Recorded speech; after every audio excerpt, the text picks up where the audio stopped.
अस्सलाम वालेकुम नाज़रीन, आप देख रहे हैं मेहमान खास और मैं हूं आपका मेज़बान वकास कोरी। नाज़रीन, इस वक्त हमारे साथ मौजूद हैं SP operation city division Lahore Bilal Ahmad साहब। बिलाल साहब, आपको मेहमान खास में खुशामदीद कहता हूं। क्राइम की बात करूं, एक आलमी रिपोर्ट आई है कि लाहौर का जो क्राइम रेशो है वो दुनिया के जो डेवलप्ड कंट्रीज़ हैं उनके मुताबिक बड़ा कम हुआ है। तो ये किस तरह हुआ है ये सारा? जी अस्सलाम वालेकुम, थैंक यू सो मच आपने मुझे इस पे बोलने का मौका दिया। बेसिकली ये एक एफर्ट है पूरी टीम की, एक टीम वर्क है। लास्ट ईयर जब से गवर्नमेंट स्टार्ट हुई उसके बाद से डीआईजी ऑपरेशंस हैं हमारे, उन्होंने चार्ज लिया अप्रैल के एंड पे। फिर उसके बाद बाकी एसएसपी ऑपरेशंस हैं, फिर बाकी जो डिविजनल एसपीज़ हैं, लाहौर में 6 डिवीजन्स हैं, 6 ऑपरेशंस के एसपीज़ हैं, 6 इन्वेस्टिगेशन के हैं। तो सबकी एक एफर्ट है, एक क्राइम फाइटिंग प्रॉपर जो एक पुलिस का जो मेन जो जॉब डिस्क्रिप्शन है, तो protection of life, property and honour of the public, उसके लिए एक हमारी एफर्ट होती है। उसमें 2 डायमेंशंस में काम किया जा सकता है, एक है प्रिवेंशन साइड और एक है डिटेक्शन साइड। प्रिवेंशन ये कि क्राइम होने से ही रोका जाए, उसको कंट्रोल किया जाए, उसको कम किया जाए, उसको रिड्यूस किया जाए। और कोई भी रॉबरीज हैं, डिकॉइटीज हैं, मर्डर्स हैं और स्ट्रीट क्राइम जो लाहौर में, क्योंकि बहुत बड़ा शहर है, मेट्रोपॉलिटन है, बिग सिटी है, मेगा सिटी है, तो इसमें स्ट्रीट क्राइम भी ज़्यादा है, क्योंकि जितनी पॉपुलेशन होगी, जितनी पॉपुलेशन डेंसिटी होगी, उतना क्राइम होगा। उस हिसाब से फिर उतनी ही हमने प्रिवेंटिव मेजर्स ली गई, पेट्रोलिंग टाइट की गई, नाकाजात लगाए गए, स्नैप चेकिंग पॉइंट्स लगाए गए डेली बेसिस पे। और फिर जो है वो इसके साथ साथ ये प्रिवेंशन साइड है, इसके साथ साथ एक डिटेक्शन साइड है। डिटेक्शन जो है वो जब क्राइम कमिट हो गया तो फिर उसको ट्रेस करना, उन गैंग्स को पकड़ना, उन रॉबर्स को जो है वो अरेस्ट करना। क्योंकि डिटेक्शन कहा जाता है कि detection is the best prevention, कि जब एक जगह पे क्राइम हो रहा है, रॉबरीज हो रही हैं और बाइक थेफ्ट हो रही है, बर्गलरीज हो रही हैं रात को, दिन के टाइम, और भी इस तरह की क्राइम्स ऑफेंसेस कमिट हो रही हैं, तो वो जो गैंग्स हैं, अगर उन एक्टिव गैंग्स को अरेस्ट कर लिया जाए तो उस एरिया में, उस इलाके में फर्क पड़ जाता है और क्राइम थोड़ा सा रिड्यूस हो जाता है। तो दोनों एंगल्स पे एफर्ट हुई, एक प्रिवेंटिव साइड पे और एक डिटेक्टिव साइड पे। डिटेक्शन साइड पे जो है एक्टिव गैंग्स को पकड़ा गया, उनकी अरेस्ट हुई, अच्छी इन्वेस्टिगेशन विंग ने इन्वेस्टिगेशन अच्छी की, उनको कन्विक्ट करवाया, उनकी कन्विक्शन हुई, इनको सजाएं हुई, पेनल्टीज जो है प्रॉपर कोर्ट से सारा इंपोज की गई। और प्रिवेंशन साइड पे हमारा जो ऑपरेशंस का सारा काम होता है कि हमने क्राइम को भी होने से भी रोकना है। उसके लिए हमारा अपना डेली बेसिस पे जो है वो नाकाजात का लगना, स्नैप चेकिंग पॉइंट्स का होना और जो है वो इस तरह की सारी एक्टिविटीज। तो इस सारे से पूरा एक टीम वर्क है, डायरेक्शंस ऊपर से आती हैं, डीआईजी ऑपरेशंस खुद फील्ड में होते हैं हर टाइम और सारे एसपीज जो है इस पे एफर्ट कर रहे होते हैं। तो ये ओवरऑल लास्ट पूरा ईयर आप देखें, लास्ट में से अब ये वाला भाई आ गया, पूरा एक कंप्लीट साल, एक 1 ईयर कंप्लीट होने वाला है। तो इस सारे में पूरी एफर्ट है और इसमें हर टाइम बाहर होते हैं फील्ड में, मिनिमम 14-15 आवर्स की ड्यूटी कर रहे होते हैं। तो अल्हम्दुलिल्लाह ये सारा एक एफर्ट है और इसका फ्रूट हम देख रहे हैं। आज के लाहौर जो है वो मतलब सेफ सिटीज के अंदर इसका नाम आ गया, टॉप सेफ सिटीज में। बिलाल साहब, आपने अभी बताया कि प्रिवेंटिव साइड है, डिटेक्टिव साइड है जी, तो आपके ख्याल में कौन सी साइड जो है हमारी स्ट्रॉन्ग हुई है? क्या हम बाद में जुर्म होने के बाद ज़्यादा पुलिस एक्टिव है, या ये जुर्म से पहले जो प्रिवेंटिव साइड जिसको आप कह रहे हैं उसमें भी हमने प्रोग्रेस की? जी, इसमें ज़्यादा जो है वो डिटेक्शन वाली जो साइड है ना, उसमें ज़्यादा एफर्ट की गई और उसी से ज़्यादा फर्क पड़ता है। जिस तरह मैंने आपको एक प्रोवर्ब सा बोला है कि detection is the best prevention, कि क्राइम को डिटेक्ट जब कर लिया जाता है, उसके एक्टिव गैंग्स को ट्रेस करके उसको अरेस्ट किया जाता है और उनको प्रॉपर इन्वेस्टिगेट करके उनको कन्विक्ट करवाया जाता है कोर्ट्स के अंदर, तो उससे बहुत ज़्यादा फर्क पड़ता है। जब गैंग्स बाहर होंगे नहीं, पकड़े होंगे, अंदर होंगे, उनको सजाएं मिल रही होंगी, तो उससे फिर काफ़ी क्राइम में कमी आती है। तो इस पे बहुत ज्यादा एफर्ट की गई, बहुत ज्यादा इस पे काम किया गया। प्रिवेंशन तो चल ही रही थी, लेकिन उसमें भी थोड़ा सा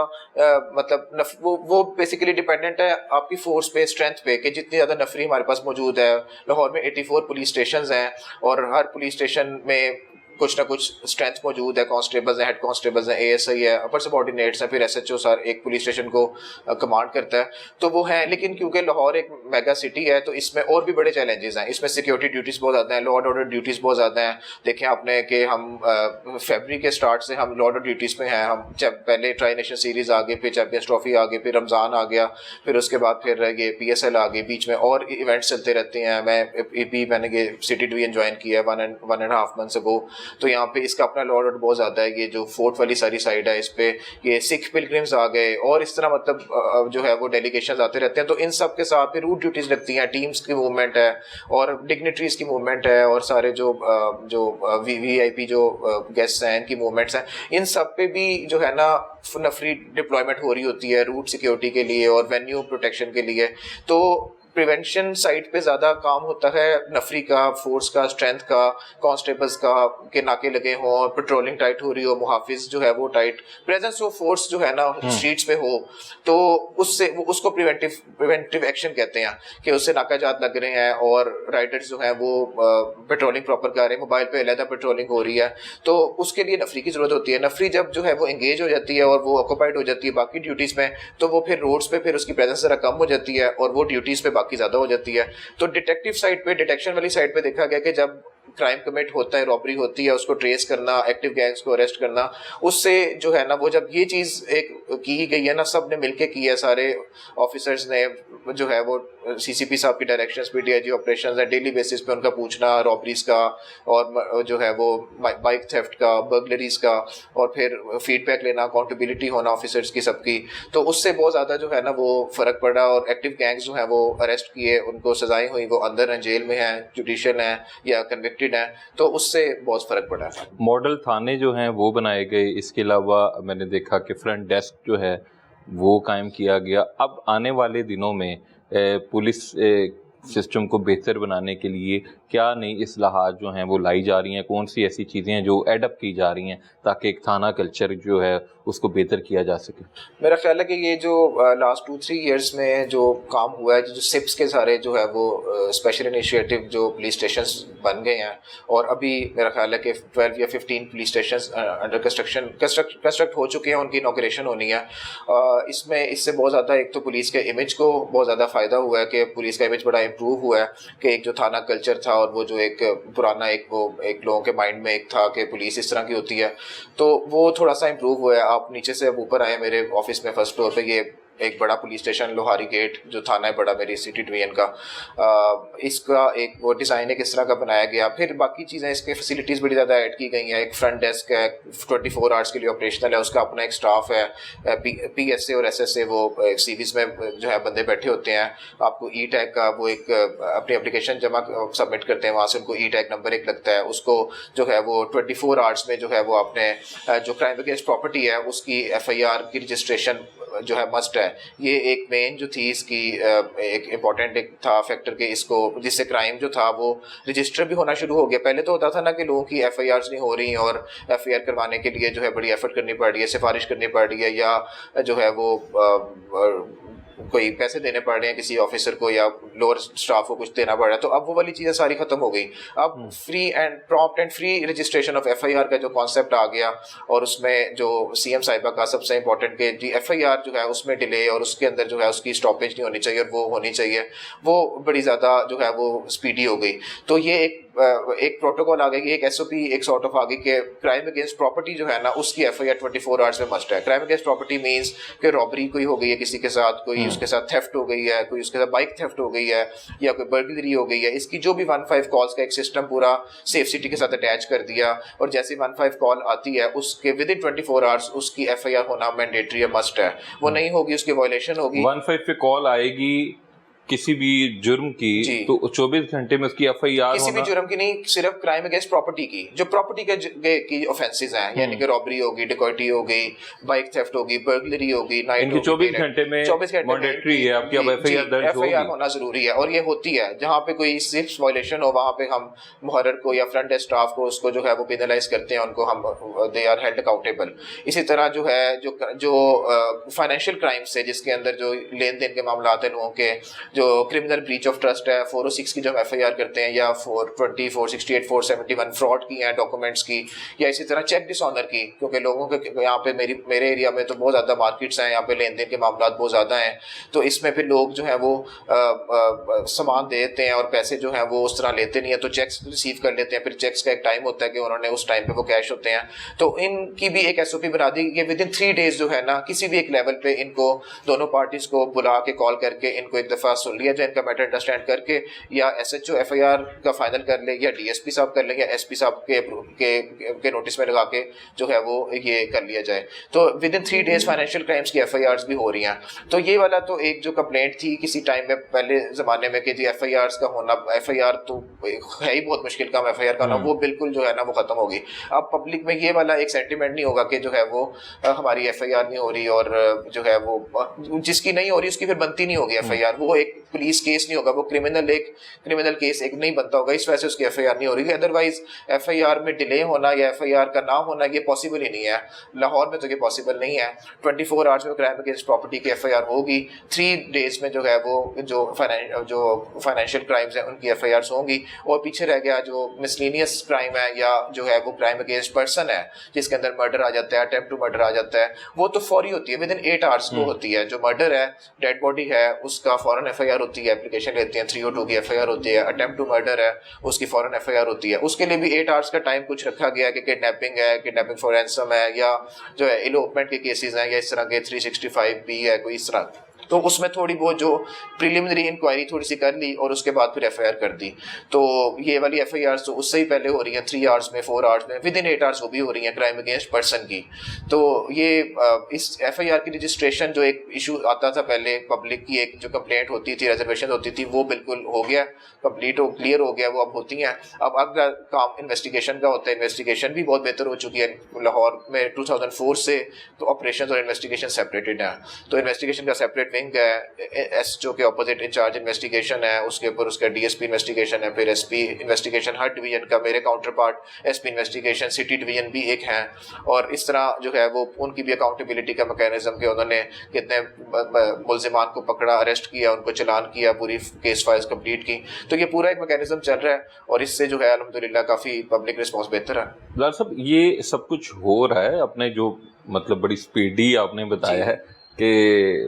एक डकैती की एफआईआर भी 24 घंटे में होगी, कत्ल की तो उसी वक्त हो जाती है। ये सारा कुछ हो रहा है, मतलब बिल्कुल हो रहा है, सारा कुछ कागजों में है या बयानात में है? I joined Punjab Police a year ago, almost a year ago last year. Previously I was in KP for the first 5-6 years of my service, क्योंकि हमारा CSS का रूल है कि first 5 years out of home province सर्व करना mandatory है। तो मैंने last year join किया, 8 months मैंने I served in Iqbal Town division Lahore में as SP operations Iqbal Town, और अब मैं लास्ट 1.5 months से इधर हूँ। मेरे टाइम में तो कोई डिले इस तरह का नहीं है, सिर्फ उसी की एफआईआर रॉबरी की या कोई बाइक थेफ्ट की कोई शक होता है, जिसपे कोई हमें भी, क्योंकि पब्लिक भी की तरफ से भी तो कुछ फेक कंप्लेंट्स आती हैं, कोई ना कोई जो है बोगस कंप्लेंट्स आती हैं, उसको भी वेरीफाई करना जरूरी होता है। लेकिन उसमें भी हम विद इन 24 आवर्स वेरीफाई करके एफआईआर कर रहे होते हैं। बिल्कुल आपको कोई किसी भी आप जिसके साथ जेन्युइन कोई वारदात हुई हो, उसके साथ कोई क्राइम अगेंस्ट प्रॉपर्टी की कोई भी जो वारदात हुई होगी, उसकी एफआईआर 24 आवर्स के अंदर हुई। फेक दरखास्तों की तो मैं भी आपसे बात करता हूँ। आपने अभी अपने गुफ्तगू में एक बड़ा इंपॉर्टेंट फैक्टर जो है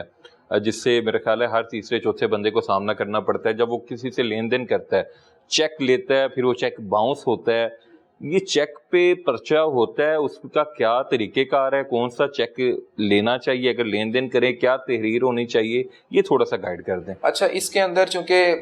मैं बिल्कुल मिडिल ऑफ द मार्केट्स में बैठा हूँ, यहाँ पे आगे शाला मार्केट है, सुहा बाजार है, रंग महल है, आजम क्लॉथ मार्केट है। पहले भी ये चीज़ें देखते थे, इकबाल टाउन डिवीजन में मैंने देखी, पहले भी सारा काम इसका देखा है क्योंकि बिजनेस कम्युनिटी का ज़्यादा इसमें लेना देना होता है, क्योंकि वो क्रेडिट पे अपना माल देते हैं, फैक्ट्री से निकल रहा है या किसी मार्केट से, शॉप से, और उसके बाद वो अगला बंदा जो है वो उसको ले लेता है, और उसके बाद जब वो आगे सेल करता है तो वहां से जो पैसे आते हैं उसमें से अपना प्रॉफिट रख के जो कॉस्ट होती है वो ओरिजिनल ओनर को वापस कर देता है, जो मार्केट में जो असूल चलता है यहाँ पे जो मैंने देखा है। और ये ज्यादा होलसेल की मार्केट्स हैं, बड़े लेवल की। तो अब तरीकेकार उसका जो होना चाहिए, पहली बात तो ये कि यहाँ पे शायद इतनी अवेयरनेस कम है, आहिस्ता आहिस्ता हो भी रही है। कि आप अवेयरनेस हमारे थ्रू दें, अवेयरनेस के लिए, ताकि लोग जब लेन देन करें तो वो उसके मुताबिक अपने चेकों की वसूली करें। बिल्कुल, इसमें सबसे अहम चीज तो है कि एक रिटर्न एग्रीमेंट बहुत ज्यादा जरूरी है कि लोगों के पास तहरीर नहीं होती, कोई रिटर्न में चीज नहीं होती, कोई थंब इंप्रेशन वाला कोई जो है वो डॉक्यूमेंट नहीं होता जिसके अंदर लिखा हो कि मैंने इतने आपको स्टील के या पीवीसी के पाइप्स दिए हैं और इतनी मेरी गाड़ियां लोड होके आपके वेयर हाउस में गई हैं और आपने इतनी रिसीव की हैं, उसका भी एक थंब इंप्रेशन लगा हो, और प्रॉपर एक जो है ना वो मैकेनिज्म हो, प्रॉपर डॉक्यूमेंट्स हो, इनवॉइसेस हो, बिल्स हो, या एक स्टाम्प पेपर जो एक सिंपल कोई सौदा कर रहा है, डीलिंग कर रहा है, उसका एक स्टाम्प पेपर एक मस्ट होना चाहिए, क्योंकि स्टाम्प पेपर एक लीगल डॉक्यूमेंट है जिसकी प्रॉपर पीछे से उसका स्टाम्प वेंडर होता है, और उसको एक लीगल डॉक्यूमेंट है जो कि कोर्ट में एडमिसिबल होता है, जिस पे एफआईआर होती हैं, जिस पे कन्विक्शन हो सकती है, जिससे जो है वो एक रिलीफ मिल सकता है। तो लोग तो जो है ना वो तो एक सिंपल पीस ऑफ पेपर में भी नहीं लिख रहे होते, बस वो ये मुझे आके कह रहे होते चेक दे दें बस, ये चेक दे दें, जो है वो एतमाद किया इन पे, भरोसा किया, हमारे जानने वाले थे, इतने अरसे से इनके साथ लेन देन चल रहा था, तो हमने कुछ लिखा ही नहीं। तो ये सबसे अहम चीज है पब्लिक के लिए, जो इस प्लेटफॉर्म एक रिटर्न एग्रीमेंट भी करें, थम इंप्रेशन होना चाहिए, फिर चेक लें, और फिर उसके बाद वो वाला भी ठीक है, और उसके अलावा चेक भी उसके साथ लेना चाहिए, और चेक पे भी जो है वो पीछे गारंटी नहीं लिखना चाहिए, श्योरिटी नहीं लिखना चाहिए। गारंटी के चेक पे एफआईआर नहीं होती। अच्छा, गारंटी के चेक पे बिल्कुल, ये बड़ी इंपॉर्टेंट बात है नाज़रीन कि गारंटी का चेक जिसके पीछे लिखा होगा उसके ऊपर एफआईआर नहीं होती। लोग तो लेते ही हैं, तो वो पीछे अक्सर जो थोड़ा सा तेज होते हैं, स्मार्ट होते हैं, और उन्होंने वो लिख देते हैं, माइंड में पहले ही होता है कि चले मैं चेक दे के अपनी अभी तो जान छुड़वा लूं, लेकिन जो है बाद में जो है वो ना भी। अच्छा, उस पे एफआईआर क्यों नहीं होती वैसे अगर गारंटी? क्योंकि वो गारंटी के वो अमाउंट का असल नहीं होता, वो गारंटी के तौर पे एक बंदे ने दिया होता है, या किसी और मिडिल एक और मैन होता है बीच में, जो मीडिएटर होता है, वो दे रहा होता है। वो असल अमाउंट का नहीं वो चेक होता, बेशक अमाउंट उस पे लिखी होती है, लेकिन वो ये दावा कर सकता है कि ये असल अमाउंट का चेक नहीं है, ये मैंने गारंटी के लिए ये असल अमाउंट का था, ये तो मैंने सिर्फ गारंटी के तौर पे दिया था, मैंने तो ये वापस लेना था, और मैंने इसको पैसे इस तरह दे देने थे, ये तो वैसे मैंने दिया था, इसको कैश करवाने के लिए नहीं मैंने दिया था, ठीक है, इसको कैश पर्पसेस के लिए नहीं मैंने दिया था कि इसको कैश करवा लीजिए जाके। ये सिर्फ मैंने एक अमानतन या कोई गारंटी के तौर पे दिया था कि हाँ जी मैं आपके पैसे इस डेट को वापस कर दूंगा, ये मेरा चेक ले लें। तो गारंटी जब लोग पीछे लिख देते हैं तो उस पर फिर एफआईआर नहीं होती। तो एक स्टाम्प पेपर होना जरूरी है। 489F जो चेक बाउंस की या चेक डिसऑनर की जो एफआईआर है, उसके भी 3 इंग्रेडिएंट्स हैं। एक तो उसका चेक का होना जरूरी है, ओरिजिनल चेक का, फिर उसका बाउंस होना कि जो है उस पे सिग्नेचर्स उसी बंदे के होने चाहिए, उस पे अमाउंट लिखी होनी चाहिए, उस पे कटिंग नहीं होनी चाहिए, उस पे डेट बिल्कुल सही लिखी होनी चाहिए, गारंटी का नहीं होना चाहिए, वो नाम जिसके नाम पे इशू हो रहा है उसका नाम सही लिखा होना चाहिए। लोग इस तरह की चीजें नहीं देखते। तो उसके साथ साथ फिर जो है उसका बाउंस होना, उसकी एक स्लिप होती है जो बैंक से मिलती है, जो डिसऑनर स्लिप उसे कहते हैं, वो उसके साथ अटैच करना, जो कि लोग ले आते हैं। तीसरी एक चीज जो लोग नहीं लेके आते, जो कि कोर्ट में जब ट्रायल चलना है उसके लिए बहुत इंपॉर्टेंट है, वो एक स्टाम्प पेपर और एक एग्रीमेंट है जिसके ऊपर उस चेक की डिटेल्स भी लिखी होती हैं। ये चेक नंबर है, इतनी अमाउंट है, इसने दिया है, इस पर्पस के लिए दिया है, उसके अंदर वो मैटर भी लिखा होगा। यानी कि लोग यहाँ पे चेक्स तो ले आते हैं, लेकिन खाली चेक को देख के ये तो नहीं ना पता लग रहा कि ये किस मैटर में दिया गया, ये क्या मामला था, क्या ये तहरीर हो, उसमें लिखा हो उसकी, मतलब कैसे पता लगेगा कि ये वाला चेक जो था ये किसी गाड़ी के लिए दिया गया था, किसी प्लॉट के लिए दिया गया था, किसी घर के लिए दिया गया था, या किसी सौदे के लिए दिया गया था, मार्केट से सामान उठाया था उसके लिए दिया गया था। तो वो जो मैटर होगा ना, जो ओरिजिनल मैटर है जिसके इवज चेक दिया गया था, उसकी तहरीर तो चेक पे जगह नहीं होती यहाँ पे लिखी जाए, उसके लिए फिर एक स्टाम्प पेपर पे उसको लिखना बहुत जरूरी है, और उसी स्टाम्प पेपर पे उस चेक का नंबर भी लिखा जाए कि ये चेक इतने लैक्स का, इतने करोड़ का, ये इस मैटर में दिया जा रहा है, इस मामले में दिया जा रहा है, और ये उससे बड़ा फिर आपका एफआईआर बड़ी स्ट्रांग हो जाती है। बिल्कुल। ये बताइए बिलाल साहब कि हम अक्सर देखते हैं मूवीज में, जो एक आप इन्वेस्टिगेशन उसको बराह रास्त तो नहीं देखते, लेकिन सारी बात है थाने जो हैं वो लाहौर के आपके अंडर आते हैं, डिवीजन के, लाहौर डिवीजन के। हमारा जो तरीका तफ्तीश है उसमें क्या बेहतरी आई है? क्योंकि हम तो ये देखते हैं बाहर के ममालिक में एक कैबिन बना होता है, अगर उन्हें किसी भी मुलजिम पे शक हो, माइक लगाया जाता है, उसकी ऑडियो रिकॉर्डिंग की जाती है, फिर उसको वकील की सहूलत दी जाए। वो एक बड़ा एक जो है अट्रैक्ट करता है उनका तरीका तफ्तीश। और यहाँ पे तो एक इमेज ये बना हुआ है कि अगर किसी के ऊपर कोई इल्ज़ाम है या कोई मौके पे कार्रवाई हुई है तो हम उसको पुलिस पकड़ के ले आती है, वो उसको 2, 5, 10 मिनट में अपने तरीके से बनवा लेते हैं। कुछ हम मैच कर रहे हैं? जी बिल्कुल। अब इसमें थोड़ा सा एक तो कन्वेंशनल जो ट्रेडिशनल पुलिस के इन्वेस्टिगेशन के जो मेथड्स थे वो तो एक हद तक वो भी है ही, लेकिन अब चूंकि थोड़ा सा एक तो पुलिस भी बड़ा एडवांस हो चुकी है, खासतौर पे जो पंजाब पुलिस है उसमें बड़ी ज़्यादा सोफिस्टिकेशन और एडवांसमेंट आ चुकी है। हमारे पास काफ़ी ज़्यादा सॉफ्टवेयर्स हैं, जिस तरह होटल आई है कि किसी भी जगह पे आप CNIC किसी होटल में आप रूम रिजर्व करने के लिए आप कोई एंटर करते हैं CNIC, तो आपका CRO एक होता है, उसके अंदर आप PO हैं, तो आप जो है वहाँ से अरेस्ट हो जाएंगे। मैं जो था यहाँ पे भी लॉरी अड्डे में भी हमारे पास काफ़ी ज़्यादा होटल्स हैं, तो जिस तरह मैं वहाँ पे था, इकबाल टाउन में था, वहाँ पे नवा कोट और शेरा कोट वाली साइड पे काफ़ी ज़्यादा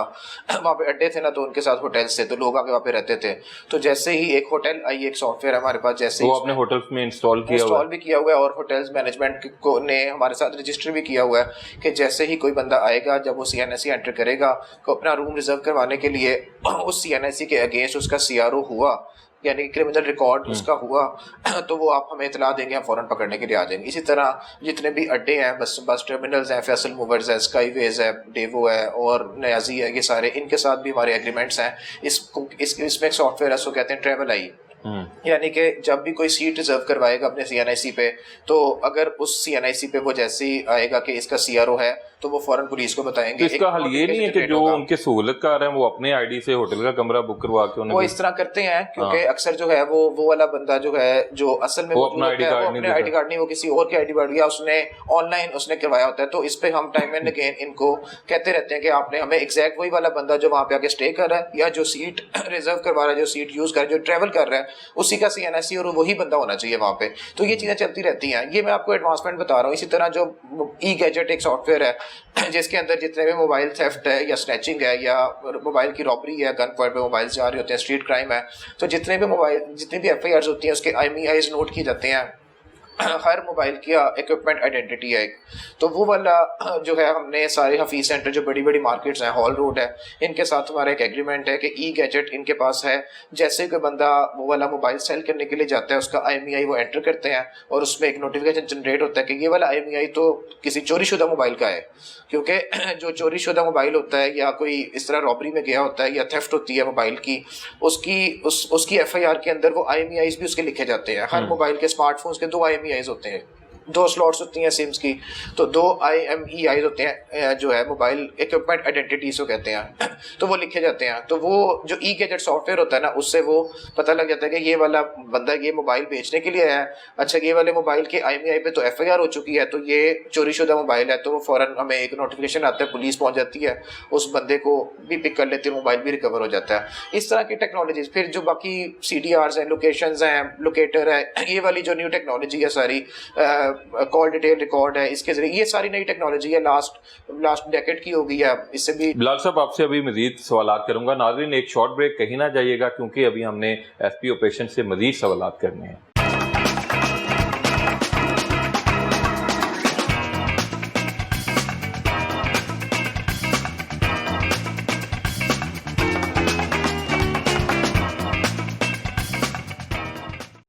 ये हमारी एक क्राइम मीटिंग फोर्टनाइटली बेसिस पे जो है वो हम इसको कर रहे होते हैं, जिसमें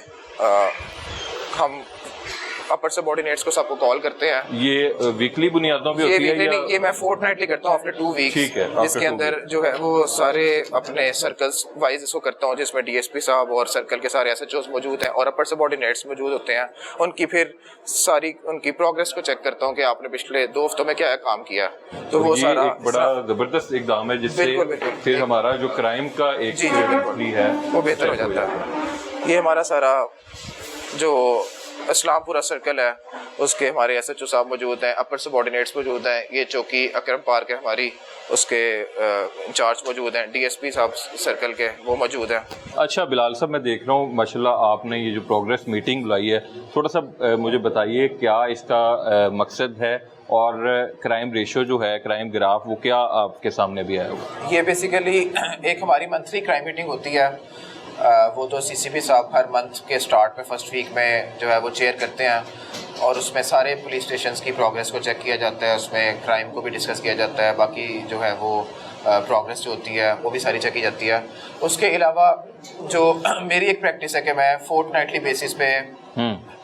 पुलिस स्टेशन वाइज जो है ना, सारे अपर सबऑर्डिनेट्स जो पुलिस स्टेशन में पोस्टेड हैं, डिप्लॉयड है वहाँ पे, उनको उनकी प्रोग्रेस चेक करते हैं कि उन्होंने अपना क्या काम किया, जिसके अंदर उनकी 3-4 चीज़ें चेक की जाती हैं। नारकोटिक्स पे जो प्रोग्रेस है, उसके अलावा उनकी आर्म्स एंड एमिनेशन पे क्या प्रोग्रेस है, उसके अलावा उन्होंने POs कितने पकड़े हैं जो प्रोक्लेम्ड ऑफेंडर्स हैं, और उसके अलावा उनकी जो प्रिवेंटिव एक्शन है 107, 151 की जो कार्रवाइयाँ हैं, ये सारी चीज़ें साथ साथ चेक होती हैं। उसके अलावा जो क्राइम थोड़ा सा डिस्कस होता है कि रॉबरीज हुई हैं, इतनी बाइक्स चली गई हैं या इतना जो है वो और क्राइम है, वो सारा डिस्कस होता है। कोई क्राइम अगेंस्ट पर्सन है, कोई मर्डर हुए हैं, उनको उनकी फर्दर जो है ना डेप्थ में जाके उनकी प्रोग्रेस चेक की जाती है कि क्या क्या काम हुआ है इस पे। तो ये CM ने जो एक KPI सिस्टम नया इंट्रोड्यूस करवाया है, मैं देख रहा हूँ कि ये रिटर्न सबके सामने माशाल्लाह, और ये नाज़रीन देखें कि ये हमारी पंजाब पुलिस है जो अब जुबानी उस पर तकिया नहीं कर रही। आप मैं देख रहा हूँ पेपर भी हैं, इस पे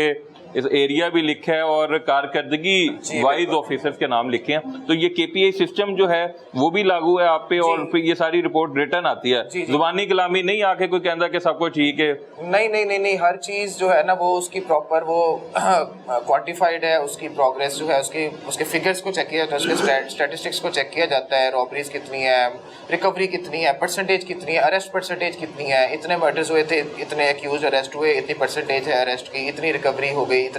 इतनी स्टॉलन प्रॉपर्टी थी, इतना स्टॉलन प्रॉपर्टी में से रिकवरी हो गई, उतनी परसेंटेजेस होती हैं सारी। इस तरह चलानिंग रेशो चेक की जाती है इन्वेस्टिगेशन वालों की, इतने उन्होंने FIR से चलान की। तो हर चीज़ जो है वो प्रॉपर जो है क्वान्टिफाइड है, उसकी फिगर्स हैं, उसके स्टैट्स हैं, और उससे प्रॉपर उसको चेक किया जाता है, उसकी ग्राफ्स बनते हैं, हर चीज़ होती है। जो की परफॉर्मेंस इंडिकेटर्स की आप बात कर रहे हैं, उसकी एक मंथली जो है वो KPIs की प्रोग्रेस भी चेक की जाती है, उसके अपने जो है वो यार्ड स्टिक है, उसकी अपनी मैट्रिक्स हैं, उसको प्रॉपर चेक किया जाता है कि उसके डिफरेंट पैरामीटर्स हैं, उसको फर्दर चेक किया जाता है, मतलब उसमें क्राइम है, सोशल क्राइम है, लॉ एंड ऑर्डर की कितने पॉइंट्स हैं, उसमें पॉइंट्स हैं, और उसको रहता इधर आप बुला के उन्हें शाबाश भी देते हैं। बिल्कुल। और अगर कोई कारकर्दगी वाइज ठीक ना हो तो फिर जो काम अच्छा करता है इनको साथ साथ इनके कमेंडेशन सर्टिफिकेट्स होते हैं हमारे पुलिस रूल्स के मुताबिक। CC3 जो है वो उसकी मेरी अथॉरिटी है कि मैं वो दे सकता हूँ, CC2 जो है वो DIG साहब देते हैं, और CC1 जो है वो IG साहब देते हैं पुलिस रूल्स के मुताबिक। तो जो काम यहाँ पे अच्छा करते हैं, सज़ा और जज़ा का मामला है ना, निज़ाम है, एक सिस्टम है कि जो अच्छा काम करेगा उसको जो है वो रिवॉर्ड दिया जाएगा, उसकी अप्रिसिएशन हो गई, लेटर ऑफ अप्रिसिएशन मिलता है गैजेटेड ऑफिसर्स को, CC3 मेरी तरफ से, CC2 DIG साहब की तरफ, CC1 IG साहब की तरफ से ये कमेंडेशन सर्टिफिकेट, और ये आगे इनके पोस्टिंग चार्ट में और इनके जो हर मिस में एंट्री होती है प्रॉपर, इनको आगे इनकी प्रमोशंस में उसका बहुत फ़ायदा होता है। मैं चाहूँगा कि आप ज़रा ब्रीफ एक इंट्रोडक्शन भी करवा दें जो हमारे साथ इस वक्त मौजूद हैं। हमारे साथ इस टाइम जो है वो इस्लामपुरा सर्कल मौजूद है, जिसके अंदर हमारे DSP साहब बैठे हैं, हमारे SHOs बैठे हुए हैं, हमारा एक चौकी हमारे पास है अकरम पार्क जो कि थाना इस्लामपुरा में आती है, उसके इंचार्ज बैठे हुए हैं। बाकी अपर सबऑर्डिनेट्स आप देख रहे हैं, ASI और सब इंस्पेक्टर्स मौजूद हैं। हर पुलिस स्टेशन में कांस्टेबलरी के अलावा अपर सबऑर्डिनेट्स हैं, और इन सब के को कमांड करते हैं एक SHO जो कि officer in charge of the police station होते हैं। और 5 police stations together make a circle which is commanded by sub division police officer जो हमारे DSP साहब हैं। तो ये एक जो है वो फोर्टनाइटली हम एक मीटिंग करते हैं जिसमें सबकी प्रोग्रेस चेक की जाती है। ये हमारे सामने परफॉर्मा पड़ा है, इसमें POs की क्या प्रोग्रेस है, कितने अरेस्ट किए, टारगेटेड ऑफेंडर्स हैं, लिस्टेड हैं, फिर कोर्ट एब्सकॉन्डर्स हैं, मंशियात है, काइट फ्लाइंग पे चेक किया जाता है। बाकी इस तरह की प्रोग्रेस जो है वो डिटेल में सारी चेक की जाती है, और कितने केसेस को ट्रेस किया, कितने गैंग्स को अरेस्ट किया, ये मतलब प्रॉपर एक का पूरा एक जिस तरह पोस्टमार्टम नहीं होता कि आपकी कितनी जो है आपकी प्रोग्रेस है, और हर चीज़ को इनसाइड आउट जो है वो ऑब्जर्व किया जाता है, और उसकी अकाउंटेबिलिटी होती है सबकी। जिस तरह हमारी एक मंथली होती है, इनकी साथ साथ हम करते रहते हैं कि उन्होंने कितना काम किया, जिसका अच्छा काम होता है उसको CC कमेंडेशन सर्टिफिकेट्स दिए जाते हैं, कैश रिवॉर्ड्स भी अक्सर दिए जाते हैं। तो ये एक पूरा ये बेसिकली एक ज़रूरी भी है, मोटिवेशन के लिए इंसेंटिवाइज करते हैं, जो अच्छा काम करे उसको रिवॉर्ड मिले, भी सामने आ जाती है। जो अच्छा काम नहीं करता उसको जो है वो पनिश किया जाता है, उसको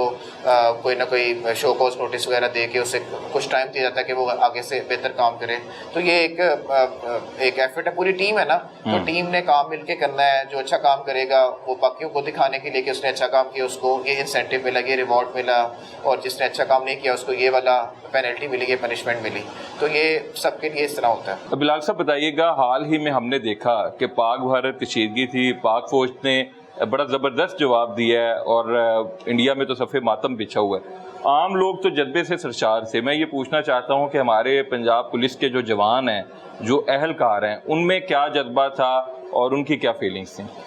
पंजाब पुलिस ऑब्वियसली जो हमारी गवर्नमेंट का एक पॉलिसी थी उसके मुताबिक हमारी हम स्टेट की एक इम्प्लीमेंटेशन आम है, एक इन्फोर्समेंट एक हमारी फोर्स है पूरी पुलिस, और जो हमें डायरेक्शंस थी ऊपर से हमने उसके मुताबिक एक्ट किया है। कहीं पे भी कोई भी हमें जो डायरेक्शंस थी कि किसी भी जगह पे कोई ड्रोन अटैक है या कोई मिसाइल अटैक है या कोई और भी इस तरह की कोई IED मिलती है, कोई डिवाइस मिलती है, तो हमने फ़ौरन जो है वो एरिया को जाके कॉर्डन ऑफ करना है, पब्लिक को वहाँ पे गैदर नहीं होने देना ताकि मज़ीद नुकसान ना हो और फ़ौरन इसको रिपोर्ट करना है एजेंसीज़ को, आगे अथॉरिटीज़ को, सबको रिपोर्ट करना है। तो उस हिसाब से जो है वो हमारा इसमें ये काम था। फिर हमने मेरा ख्याल है मैंने एक सेंट्रल मॉडल स्कूल था, उसमें जो है वो मॉक एक्सरसाइज की ताकि इवैक्यूएशन करना हो, कोई भी ऐसी अनटुवर्ड हैपनिंग आ जाती, पूरी तरह अलर्ट थी यानी हमारी पुलिस सारे। और हमने एक्सरसाइजेस वगैरह कंडक्ट की, मॉक एक्सरसाइजेस के निकलना हो किसी बिल्डिंग से तो कैसे फ़ौरन निकलेंगे, तो सब अलर्ट थे, सब एक पेज पे थे, जो गवर्नमेंट की डायरेक्शंस थी ऊपर से सब उसको फॉलो किया और अल्हम्दुलिल्लाह अल्लाह ताला ने इज़्ज़त दी है। और हम तो फोर्स हैं, हम सबके साथ हैं और अपनी गवर्नमेंट के साथ हैं और अपनी फ़ौज के साथ हैं अल्हम्दुलिल्लाह।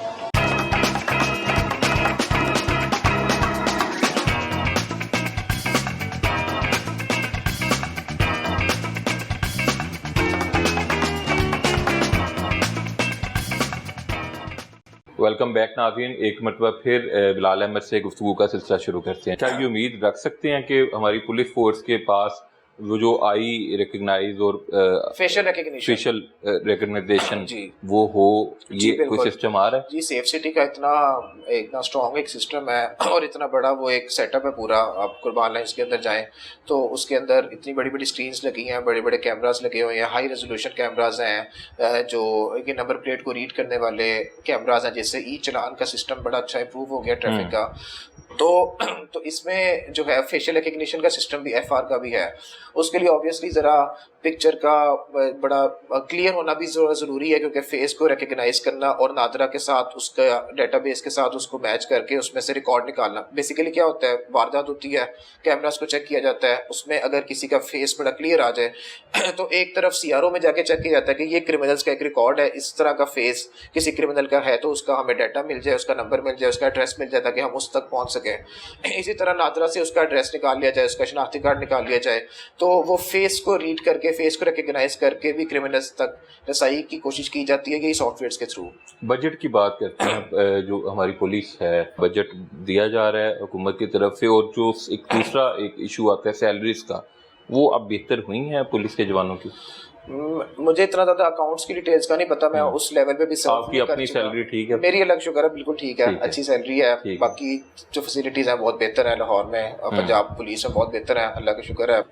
आईजी साहब ने लास्ट 2 ईयर्स में बड़ा वेलफेयर का काम किया और इस पर सैलरीज भी इंप्रूव हुई हैं। ऑब्वियसली सैलरीज का वैसे जो असल जो है टेकअप करते हैं वो फाइनेंस डिपार्टमेंट के साथ ही करते हैं, लेकिन आईजी साहब ने लेकिन जाहिर बात है आपके अंडर हैं थाने एहलकार, तो वो शिकवे शिकायतें या मुतालबा लाते हैं। उस सैलरी का तो इतना ज़्यादा नहीं होता, क्योंकि सैलरी हर स्केल की जो सेट है फाइनेंस डिवीजन की तरफ से वो तो उतनी ही है। उसमें जो इंक्रीमेंट लगता है हर साल वो लगता रहता है, उसमें जो अलाउंसेज हैं वो है ही ठीक है। हमारी भी इस तरह ही है कि जो एग्जेक्टिव अलाउंस है वो हो गया, बाकी अलाउंसेज है, यूनिफॉर्म का अलाउंस हो गया और बाकी इस तरह की चीज़ें। मैं केपी में था तो वहाँ पे एक रिस्क अलाउंस भी होता था, क्योंकि वो हार्ड एरियाज में सर्व करते थे, वो जो क्राइम जो मिलिटेंसी इन्फेस्टेड एरियाज से बन्नू था और बड़े बड़े जो फार फ्लंग एरिया से, तो उसमें ना एक रिस्क अलाउंस भी होता था। तो एनीहाउ ये चीज़ें पार्ट ऑफ सैलरी हैं। उसके अलावा हमारे लेवल पे मैं असल में पूछना ये चाह रहा हूँ कि जब भी हम, जैसे मैं भी सम टाइम ऑफिस से घर जाने के लिए जब जाता हूँ तो मुझे नहर पे ये इस तरह कई मकामात पे कुछ पुलिस वाले अक्सर रात को हमें दिखाई देते हैं, जिन्होंने कहीं अपने घर जाना होता है ड्यूटी से, तो वो लिफ्ट मांग रहे होते हैं। मैं पूछना चाह रहा हूँ कि अब तो जराइम पे भी हमने काबू पाया हुआ है और काफ़ी बेहतरी है, बजट भी है हमारे पास और आप जैसे काबिल अफसरान भी हैं, वो कौन लोग हैं? मुझे आज तक मैं समझ नहीं आती कि क्या उन्हें कन्वेंस नहीं मिलती, क्या मसला क्या है? वो जो खड़े होते हैं सड़कों पे लिफ्ट लेने के लिए। कांस्टेबलरी है हमारी सारी। अच्छा। जो कांस्टेबल्स हैं हमारी, जो 95% तो हमारी कांस्टेबलरी है, बल्कि 97%। इसका तो कोई हल निकाल लें या कोई तजवीज़ दें अगर आप। ऑब्वियसली वो एक लोअर सेगमेंट ऑफ सोसाइटी से आते हैं, जो उनका आई थिंक कोई इंटर पास है जो उनका क्राइटेरिया है।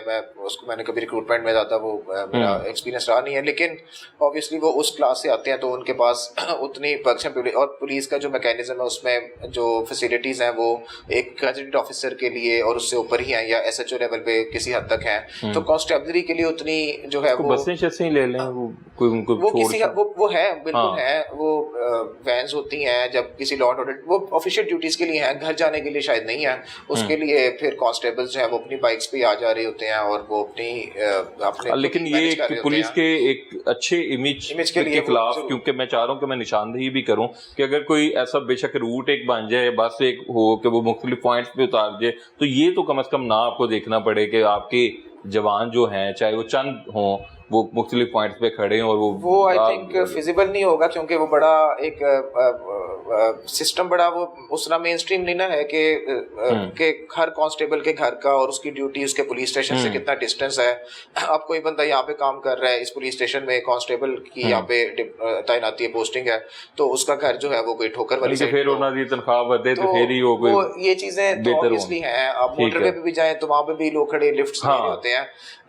ये तो एक इशू है, लेकिन फिर भी लाहौर चूंकि बहुत बड़ा शहर है, यहाँ पे एक जगह से दूसरी जगह जाने में कोई 1-1.5 घंटा लग जाता है। डिस्ट्रिक्ट्स के अंदर सब करीब करीब होते हैं, कोई कांस्टेबलरी वहीं से उसी डिस्ट्रिक्ट की होती है, तो वहाँ पे जरा इजी होता है। नाका जात की बात करते हैं, लाहौर में इस वक्त कितने नाके लगे हुए हैं? वो हर पुलिस स्टेशन के अपने क्राइम पॉकेट्स होती हैं, हॉटस्पॉट पॉइंट्स होते हैं, और उस हिसाब से हम क्राइम टाइम जो होता है तकरीबन शाम मगरिब से लेकर रात 11-12 बजे तक का जो टाइम होता है 5 आवर्स 6 आवर्स, इसमें हम नाकाजात मुख्तलिफ पॉइंट्स पे लगाते हैं depending upon the situation of the crime in that particular area, जो या उस थाने का जो एरिया क्राइम पॉकेट्स होती हैं वहाँ पे वारदातें होने का ज़्यादा खदशा होता है, या क्राइम मैपिंग की जाती है, उससे ऑब्जर्व किया जाता है कि यहाँ पे क्राइम ज़्यादा कमिट हो रहा है, यहाँ पे गैंग ज़्यादा एक्टिव है इस एरिया में, यहाँ पे निकलने का रास्ता है। जिस तरह अब शादरा है, शादरा में थोड़ा सा क्राइम की इंसिडेंस ज़्यादा देखी मैंने, इतनी भी ज़्यादा नहीं, मतलब 10 रॉबरीज के करीब थी मेरे पिछले महीने, 10-12 रॉबरीज, तो वो शेखुपुरा बिल्कुल साथ लगता है, वहाँ से आते हैं वहीं पे चले जाते हैं क्राइम कमिट करके, ठीक है। होती छोटी छोटी वारदातें हैं, गन पॉइंट पे वॉलेट ले गए, मोबाइल ले गए, 30-35-40 हज़ार ले गए, तो हम इस तरह के पॉइंट्स आइडेंटिफाई करके क्राइम मैपिंग करके हॉटस्पॉट्स को आइडेंटिफाई कर लिया, क्राइम पॉकेट्स को आइडेंटिफाई करके वहाँ पे फिर नाकाजात लगाते हैं। लेकिन छोटी वारदात उस शख्स के लिए तो बहुत बड़ी है ना, जो एक पूरा महीना जॉब करके अपनी सैलरी जेब में रख के आ रहा है, और अगर उसी से 25 या 30-35-40 हज़ार रुपया छीन के कोई ले जाए तो उसके लिए तो ये बहुत बड़ा आलमी है। तो उसके लिए उतनी ही एफर्ट की जाती है जितनी किसी बड़ी रॉबरी के लिए की जाती है। उसमें कैमरास को पूरा चेक किया जाता है, हुलिया जात को नोट किया जाता है, आगे फौरन ही जब वारदात होती है तो आगे वायरलेस सेट पे कंट्रोल जो है वो नोट करवा रहे होते हैं कि जो इस तरह के 2 बंदे थे, इस बाइक पे आगे निकले, इस साइड पे गए, फौरी रिस्पॉन्स के लिए। फिर इसी तरह कैमरास को मतलब डिटेक्शन की पूरी एक एफर्ट की है। हर थाने में एक डिटेक्शन के लिए पूरी एक टीम है जो कि SHO कमांड करता है, और उसके साथ 2-3 अच्छे सब इंस्पेक्टर्स, अपर सबऑर्डिनेट्स और कांस्टेबल्स उस पर काम करते हैं। और हमारी एक डेडिकेटेड टीम है जो कि सेफ सिटी डेली बेसिस पे जा रही होती है, और वहाँ पे जाके कैमरास को ऑब्जर्व करना। आजकल की जो ट्रेसिंग है वो कैमरास पे बहुत ज़्यादा डिपेंडेंट है, क्योंकि फेसेस को रीड करना, कहाँ से आए रॉबर्स और किस जगह पे गए, फॉरवर्ड ट्रैकिंग करना, बैकवर्ड ट्रैकिंग करना, और फिर किस जगह पे जाके वो डंप हो गए, किस जगह पे जाके वो रुक गए, वहाँ पे जाके उनको सर्च करना। तो सारी रॉबरीज के लिए इतनी एफर्ट की जाती है, बेशक किसी का एक मोबाइल भी किया हो, तो एफर्ट पूरी होती है।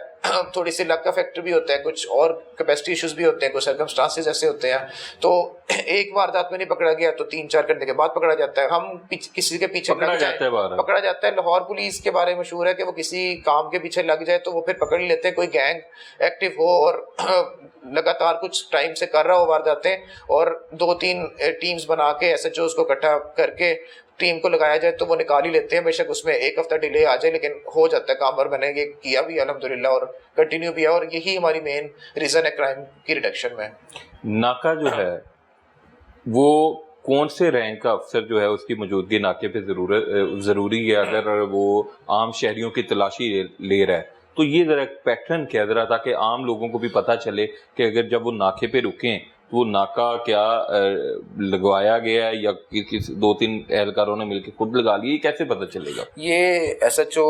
ही इसको कमांड करता है, और मिनिमम एक ASI या सब इंस्पेक्टर लेवल का बंदा उस नाका पॉइंट को या स्नैप चेकिंग पॉइंट को कमांड कर रहा होता है। ASI या सब इंस्पेक्टर, उसकी मौजूदगी जरूरी है। इनको अपर सबऑर्डिनेट्स कहते हैं हम, ठीक है। ASI या सब इंस्पेक्टर या इंस्पेक्टर, और फिर SHO भी इंस्पेक्टर या सब इंस्पेक्टर लेवल का एक ऑफिसर होता है,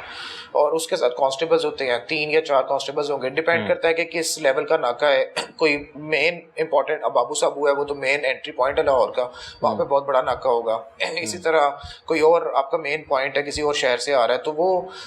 डिपेंड करता है कि नाका किस लेवल का वहाँ पे लगाना है, उस सिचुएशन को, उस एरिया को देखते हुए। अगर तलाशी आम जो कांस्टेबल हैं वो ले सकते हैं किसी शहरी जी जी बिल्कुल, वो भी ले सकते हैं। मशकूक समझ के उनको रोकते हैं, उनको कहते हैं अपना आईडी कार्ड चेक करवा दें, किस जगह जा रहे हैं, सबको बड़ी चेकिंग कर सकते हैं, ब्रीफिंग दी है कि आपने सलाम करना है और फिर उसके बाद उनसे पूछना है कि किधर जा रहे हैं, किधर से आ रहे हैं, किधर जाना है। आपने आईडी कार्ड चेक कर लिया, फौरन ही CRO चेक कर लिया एंटर करके मोबाइल में, सॉफ्टवेयर में। तो इस तरह काफ़ी चीज़ें हमें उससे डेटा से क्रिएट हो जाती है कि पुलिस की प्रेजेंस है और पुलिस चेकिंग बहुत स्ट्रिक्ट कर रही है। तो इससे कुछ एक लेवल ऑफ अलर्टनेस पुलिस का नजर आता है कि पुलिस बड़ी एक्टिव है, रोड्स पे मौजूद है। इसी तरह जो पेट्रोलिंग चल रही होती है, साथ साथ राइडर्स हैं हमारे, मुहाफिज हैं, उसके अलावा डॉल्फिन की पेट्रोलिंग सेपरेट चल रही है। हर पुलिस स्टेशन में डॉल्फिन के पेयर्स चल रहे होते हैं, वहाँ उनकी अपनी बाइक्स हैं स्पेशल। तो ये सारा एक प्रिवेंटिव साइड जो मैंने स्टार्ट में डिस्कस किया उसके लिए है कि क्राइम को कमिट होने से ही रोका जाए, कि जो भी रॉबर है, चोर है, वो ज़रा अलर्ट हो जाए और वो उस एरिया से चला जाए। बिलाल साहब बताइएगा, सोशल क्राइम्स की अगर हम बात करें तो उसकी रोकथाम के लिए क्या किया जा रहा है और किस तरह उन पे काबू पाया जाएगा? जी, सोशल क्राइम्स पे पर्टिकुलरली नारकोटिक्स सबसे इम्पोर्टेंट है, क्योंकि सोसाइटी में नारकोटिक्स की इंसिडेंस और उसकी कंजम्पशन बहुत ज़्यादा है। उसके साथ साथ गैम्बलिंग है, तमाम तर कोशिशों के बावजूद। जी जी, उसके अलावा गैम्बलिंग है, प्रोस्टिट्यूशन है, इस तरह के भी, क्योंकि बड़ा शहर है यहाँ पे हर किस्म की चीज़ें हैं। इसके लिए ख़ास तौर पे CCP साहब की हर क्राइम मीटिंग में उनका फोकस होता है कि सोशल क्राइम्स जो है ना, ये इस पे प्रोग्रेस चाहिए, इस पे फोकस करें और इस पे प्रोग्रेस ज़्यादा से ज़्यादा दें। सबको यही होता है, क्योंकि एक क्राइम मीटिंग हर मंथली एक क्राइम मीटिंग होती है, उसमें डिस्कस होता है। तो नारकोटिक्स पे सारे काम करते हैं, उस पे चर्च पे, हेरोइन, कोकेन, और सबसे इम्पोर्टेंट जो आजकल है वो आइस, एम्फेटामीन, जो एक केमिकल इसका नेम है, जिसको वो आइस की तरह की नजर आती है, वो जो अच्छा, है आइस की तो मेरा ख्याल है कोई निशानी तो नहीं है सिवाय इसके कि वो बरामद हो जाए। वो पता चल जाता है कि किसने आइस की हुई है, क्योंकि नहीं, वो उसके करने से नहीं, हमारा ताल्लुक उससे नहीं है कि उसने की हुई है या नहीं, उसके पोजेशन से निकला है, उसकी पॉकेट से निकला है, उसके बैग से निकला है, उसकी गाड़ी से निकला है, ठीक है। और बाकी इन्फॉर्मेशन होती है कि ये बैठ के इस तरह यहाँ पे शराब पीना लगे आप ही दस देता ना कि मैं पीती, वो भी है, लिकर पे भी हम करते रहते हैं साथ साथ। लेकिन आइस जो है ना, वो चर्च तो बहुत ही एक चीप एक वो है ना, ड्रग है, और वो तो बहुत इजीली यहाँ पे खासतौर पे ये लारी अड्डा, ये जो है, इन जगहों पे बहुत ज्यादा। ये आ कहाँ से रही है, चर्च कहाँ से बरामद हो रही है? अगर आप, मैंने KP में काफी सर्व किया, वहाँ पे जो है ना पॉपी क्रॉप वहाँ पे होती है, और उसकी वहाँ से जो कल्टीवेशन होती है, फिर उसकी ट्रांसपोर्टेशन होती है, फिर इस पूरे, फिर हर जगह से फिर वहाँ पे सप्लाई है उसकी होती है। तो हमारा फोकस भी ये होता है कि हम कंज्यूमर्स तो छोटी छोटी क्वांटिटी में ही कंज्यूम कर रहे होते हैं, 5 ग्राम्स, 2 ग्राम्स, बल्कि आइस जो है वो तो 1 ग्राम भी सफिशिएंट होती है 8-10 आवर्स के लिए। आइस एक स्टिमुलेंट है जो आपको डिप्रेशन के टाइम पे आपको बहुत हाई कर देता है, ठीक है, और आपको अपनी कोई भी फ्रस्ट्रेशन और डिप्रेशन और कोई भी ग्रीफ है, कोई सैडनेस है, वो बिल्कुल आपको भूल जाती है, बहुत हाई हो जाता है, आपका माइंड पे जाके वैसे अप्लाई होती है। और डोपामीन एक जो है हार्मोन है, जो कि which is responsible for pleasure के लिए उसको हाई कर देता है, उसका 1000 टाइम्स उसको इंक्रीज कर देती है नॉर्मल लेवल के, उसकी सिक्रीशन 1000 टाइम्स इंक्रीज हो जाती है डोपामीन की, आइस की। मैंने इस पे ना बड़ी स्टडी की हुई है। कोई नेगेटिव भी बता दें, सुन के लोग के करने नहीं ना लगता। नहीं, ऑब्वियसली इसके नेगेटिव इफेक्ट्स ये हैं कि ये इसके नेगेटिव, इससे बहुत ज्यादा जो है वो एक तो हेल्थ के बहुत ज्यादा इशू स्टार्ट हो जाते हैं। जो क्रॉनिक अब्यूजर्स होते हैं, कंज्यूमर्स होते हैं, उनके फेस पे आप देखें चीजें, रिंकल्स पड़ना शुरू हो जाते हैं, फिर और जो है बीमारियां। एक चीज और देखी गई कि आइस की जो कंजम्पशन है और आइस के जो अब्यूजर्स हैं, उनमें वायलेंस की टेंडेंसी बहुत ज्यादा होती है, क्योंकि उनको बिल्कुल नहीं कुछ समझ लगती, और देखा गया है कि जी उसमें वायलेंस बहुत ज्यादा आ जाती है, और वो ऐसा देखा भी गया है कि वो मतलब फिर उसके बाद क्राइम कमिट कर रहे होते हैं और फायर कर रहे होते हैं, और उससे मतलब वो पता लग रहा था कि आइस एडिक्ट है जी। जिस तरह कोई 2 रॉबर्स आए हैं, उन्होंने गन पॉइंट पे कोई वारदात करने की कोशिश की है,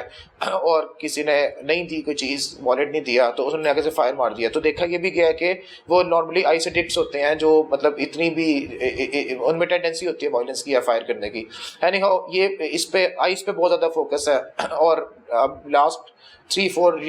मंथ से जब से ये साल स्टार्ट हुआ है, इस पे आइस पे हर पुलिस स्टेशन में, हर डिवीजन में इस पे बहुत ज़्यादा काम हुआ है, और इसकी प्रोग्रेस डेली बेसिस पे चेक की जाती है। इसी तरह गैम्बलिंग जो जुए चल रहे होते हैं दाने पे, स्नूकर पे और लूडो पे, और इस तरह मैचेस पे, अल्हम्दुलिल्लाह कोई बड़े बड़े जो गैम्बलर्स थे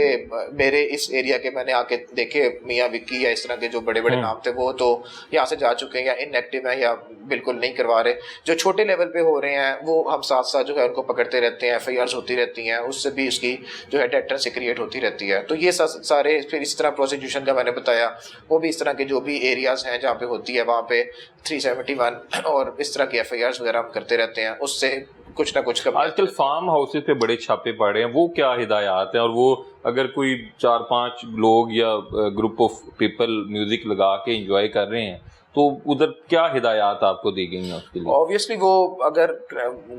लॉ और रूल्स और रेगुलेशंस के और लॉ के अगेंस्ट है और उसमें तो फिर उस पर FIR होती है। जो भी वहाँ पे अगर प्रोसिक्यूशन हो रही है या इस तरह का क्राइम वहाँ पे कमिट हो रहा है और कोई इन्फॉर्मेशन, ज़्यादा ये इन्फॉर्मेशन बेस्ड ही होती हैं चीज़ें, क्योंकि रेड हैंडेड पकड़ना जो है वो इन्फॉर्मेशन भी होता है या फिर एक उसकी रेपुटेशन बन जाती है उस फार्म हाउस की, उस होटल की, उस एरिया की, उस घर की, कि यहाँ पे तो काम ही ये वाला होता है। तो उस पर फिर क्रैकडाउन साथ साथ चलता रहता है, रेड्स होती रहती हैं। रेड्स होने से भी काफ़ी डेटरेंस क्रिएट हो जाती है कि पुलिस बार बार यहाँ पे छापे मार रही है और उससे भी तो वो उसकी प्रॉपर FIRs होती हैं। और यही सब SHOs को डायरेक्शंस हैं कि इन्फॉर्मेशन जितनी ज़्यादा कलेक्ट करें और उसके मुताबिक वहाँ पे रेड्स करें और उस पर फिर चार्ज करें ऑब्वियसली जो इसमें इन्वॉल्व है। नाज़रीन, आज मेहमान खास में हमने SP operation Lahore division Bilal Ahmad से क्राइम से मुतल्लिक तफसीली गुफ्तगू की। अब तक के लिए इतना ही। वकास कोरी को इजाज़त दीजिए। आइंदा हफ्ते मज़ीद किसी अहम शख्सियत के साथ हाजिर होंगे। तब तक के लिए अल्लाह हाफिज़।